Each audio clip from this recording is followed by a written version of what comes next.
Because I believe Tavistock and or UK PLC have always seen the value in maintaining soft power through cultural exports. You could argue this was one of the main driving factors within the 1960s operation. Britain in the 1950s was ravaged from war and had had its empire stood down by its supposed great ally, America.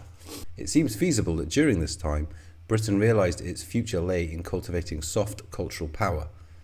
We can see this in the 1950s, a period of marked post-war austerity and food rationing, and the sudden hike in state spending for art schools, covered in the previous video on art schools and the counterculture operation. And inarguably, this policy would make sense. Look at the cultural relevance that Britain has achieved in the post-war period. Compare that to its closest rival in terms of population, economy and history, France's, or pretty much anywhere else on the planet outside of America. Tavistock directly, or by creating the framework upon which copycat artists aped its creations, have turned what could have been an increasingly irrelevant former colonial power into the centre of a post-war global popular culture. What other nation has the same per capita global cultural influence? If only they weren't so utterly malign in their covert aims, you could almost respect it.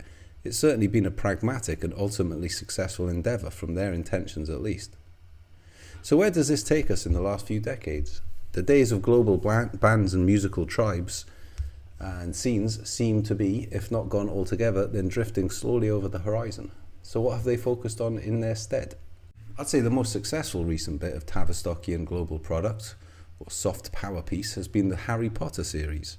Now I have to confess that even from the vantage point of someone who's never read the books or watched a film in its entirety, I cannot stand Harry Potter.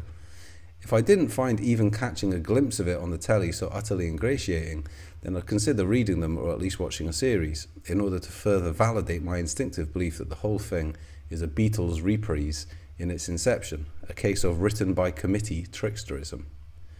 The occultist, low-key anti-Christian agenda that it promotes ticks all the Tavistock boxes, not to mention the money spinner, not only in the publishing and the rights, but also in encouraging tourism to Britain and maintaining Britain front and square within the global popular culture. I've lost count of the number of non-Brits who've told me over the years they love Harry Potter and would love to visit Oxford, Edinburgh, London, and so on.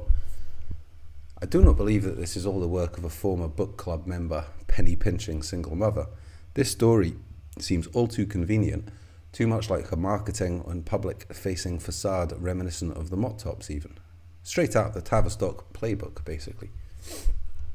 I sincerely hope someone with the requisite time and energy does a deep dive on it all, but for now I'm happy to state that even from my well-worn place of ignorance, I don't believe it's organic, and that some very serious people were and are behind the whole project. So where does Richard Curtis, CBE and Danny Boyle fit into all of this?